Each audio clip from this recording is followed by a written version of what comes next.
नमस्कार, आप देख रहे हैं न्यूज स्टेट्स और मैं हूं आपके साथ मिशा सिंह।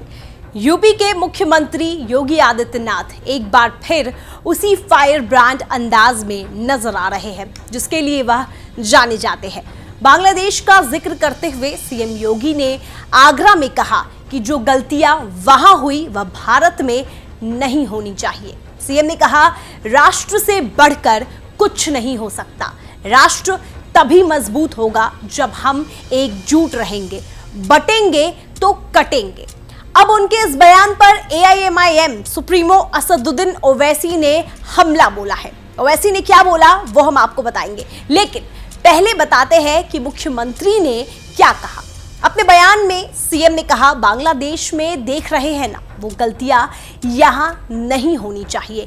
एक रहेंगे, नेक रहेंगे, सुरक्षित रहेंगे और समृद्धि की पराकाष्ठा तक पहुंचेंगे। अपने भाषण के दौरान सीएम योगी ने मुगल बादशाह औरंगजेब का भी जिक्र किया। आगरा से औरंगजेब के संबंधों के बारे में सीएम योगी ने कहा कि जगह से औरंगजेब की सत्ता को छत्रपति शिवाजी महाराज ने चुनौती दी थी और उससे कहा था कि वह कभी भारत पर कब्जा नहीं कर पाएगा। सीएम योगी ने कहा कि बहुत से लोगों ने मुगलों और अंग्रेजों के आगे सिर झुका दिया, लेकिन इतिहास उन्हें कभी याद नहीं रखेगा। दरअसल बांग्लादेश में हाल में बड़े पैमाने पर सरकार विरोधी प्रदर्शन हुए, जिस कारण प्रधानमंत्री पद से शेख हसीना को हटाना पड़ा और देश छोड़ना पड़ गया।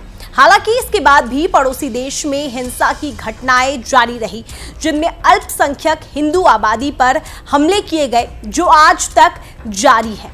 अब आते हैं ओवैसी पर। योगी आदित्यनाथ के बयान को लेकर असदुद्दीन ओवैसी भड़क गए। मुख्यमंत्री योगी पर पलटवार करते हुए उन्होंने कहा कि सीएम योगी नफरती बयान देते हैं, उन्हें कुर्सी जाने का डर है। ओवैसी ने यह भी कहा कि सीएम योगी के राज्य में कई फर्जी एनकाउंटर हुए हैं। ओवैसी यही नहीं रुके, उन्होंने कहा कि योगी आदित्यनाथ मुसलमानों को निशाना बना रहे हैं। अपने बयान में ओवैसी ने भी राहुल गांधी की तरह जाति जनगणना कराने पर जोर दिया और कहा यह जरूर कराई जानी चाहिए।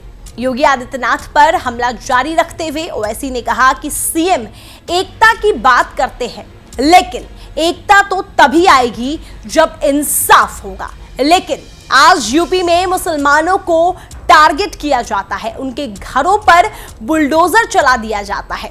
योगी पर हमला बोलते हुए ओवैसी ने कहा कि उनको डर लग रहा है कि कहीं कुर्सी ना चली जाए, इसीलिए वह मुसलमानों को टारगेट कर रहे हैं। बांग्लादेश में हिंदुओं की दयनीय स्थिति को लेकर उन्होंने कहा कि पड़ोसी मुल्क की अल्पसंख्यक आबादी का उन्होंने भी विरोध किया है।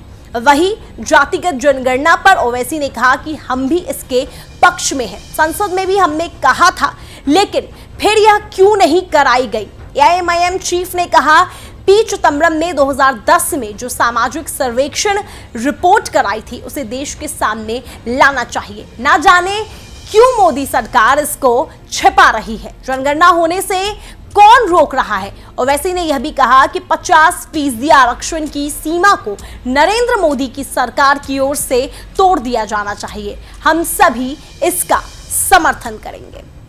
देश और विदेश की तमाम खबरें देखने के लिए बने रहिए न्यूज स्टेट्स के साथ। न्यूज नेशन अब व्हाट्सएप पर खबरों की ताजा अपडेट के लिए न्यूज नेशन के इस क्यूआर कोड को स्कैन करें।